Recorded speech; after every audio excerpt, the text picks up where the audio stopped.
आता हे पहा विद्यार्थी मित्रांनो, आपण या ठिकाणी इंग्लिश ग्रामर मधला किंवा इंग्लिश मधला ज्यावेळेस आपण स्पर्धा परीक्षेचा अभ्यास करतो तेव्हा तुम्हाला अनेक परीक्षांमध्ये असं प्रश्न विचारतात. तर पहिला प्रश्न काय असतो की the correct spelling of the words. नेहमी कोणतीही परीक्षा असू द्या, तुमची एसटी असू द्या, तुमची पीएस असू द्या किंवा कंबाईन एक्झाम असू द्या, सरळ सेवेची असू द्या, अशा अनेक परीक्षांना हे प्रश्न असतात. आता पहिला प्रश्न दिला पहा ग्रामर. ग्रामर या शब्दाचं करेक्ट स्पेलिंग काय हो? ग्रामर या शब्दाचं करेक्ट स्पेलिंग काय आहे? GRAMMAR.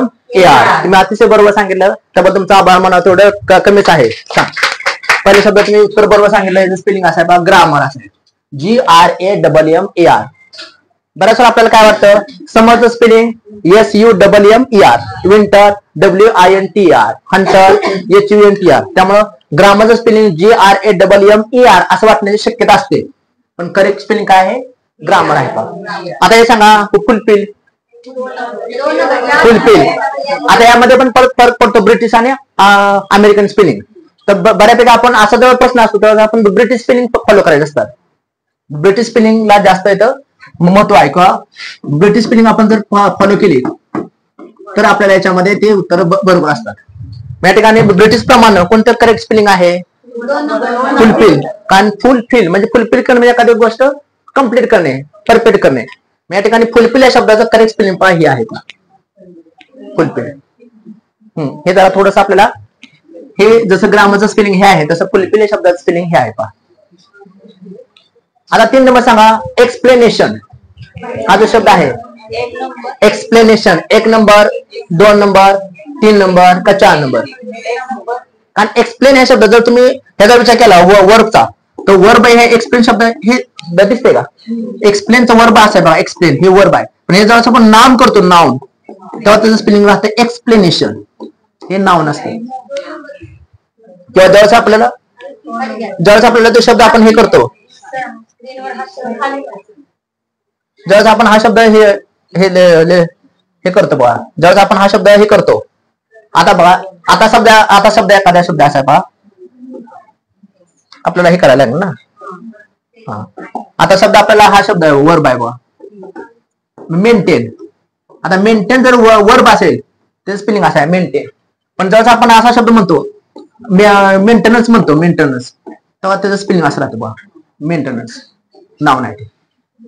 असं जेव्हा थोडासा विचार करतो तेव्हा त्या शब्दामध्ये जरा थोडासा हा बदल होतो. मग या ठिकाणी बघा करेक्ट मला स्पेलिंग सांगा. मग एक्सप्लेनेशन या शब्दाचं करेक्ट स्पेलिंग काय आहे? 2 नंबर बघा, एक्सप्लेनेशन हे स्पेलिंग बरोबर आहे. एक्सप्लेनेशन. प्रोफेसर समजा म्हटलं आय एम प्रोफेसर, त्या ठिकाणी प्रोफेसर या शब्दाचा अर्थ आहे प्राध्यापक. मग प्रोफेसर शब्दाचं करेक्ट स्पेलिंग काय आहे बघा? 1 नंबर येईल, 2 नंबर येईल. बघा पहिल्या शब्दामध्ये काय फरक आहे? प्रोफेसर सिंगल एफ आहे, डबल एफ आहे. इथं डबल एफ आहे, सिंगल एफ आहे. इथं डबल एफ डबल एस आहे. मला ते स्पेलिंग झालं का डबल? 1 मिनिट. प्रोफेसरचं इथं आपण काय करूया, आपण इथं सिंगल एफ आणि सिंगल एस करूया. हा शब्द आपल्याला द्यायचा राहिला. 1 मिनिट. इथला एस ड्रॉप करायचे. त्यातलं करेक्ट स्पेलिंग कोणतं आहे मग प्रोफेसरचं? तर 1 नंबर बरोबर आहे प्रोफेसर. Professor PROFESSOR. आणि याचं स्पेलिंग कसं आहे बघा, जिराफचं स्पेलिंग असं आहे, जिराफ.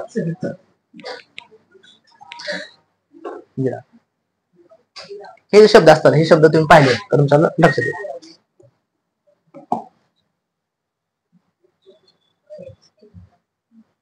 करेक्ट स्पेलिंग आहे वर्ड्स.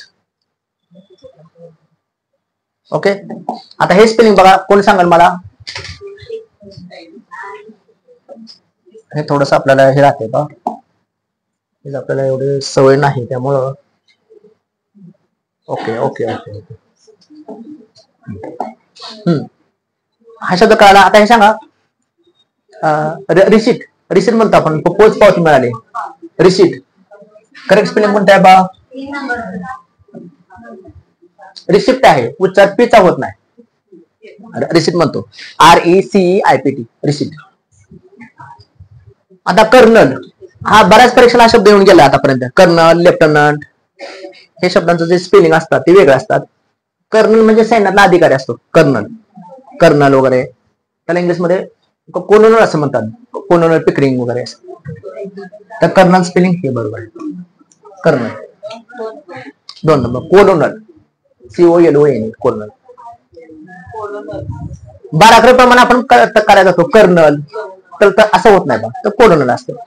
आणि सांगा लेफ्टनंटचं पण स्पेलिंग जे आहे ते त्यामध्ये करेक्ट बाराखडीप्रमाणे आपण जो उच्चार करतो त्याप्रमाणे होत नाही. इंग्लिशमध्ये तोच फरक आहे. मराठीमध्ये प्रत्येक शब्द उच्चाराप्रमाणे तयार होतो, इंग्लिशमध्ये तसं नाही. उच्चार वेगळा असतो आणि स्पेलिंग वेगळे येतात. त्यामुळे या ठिकाणी लेफ्टनंट ह्या शब्दाचं करेक्ट स्पेलिंग आहे पहा, लेफ्टनंट.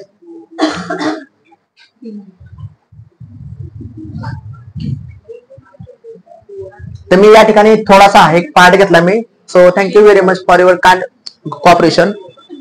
थँक्यू.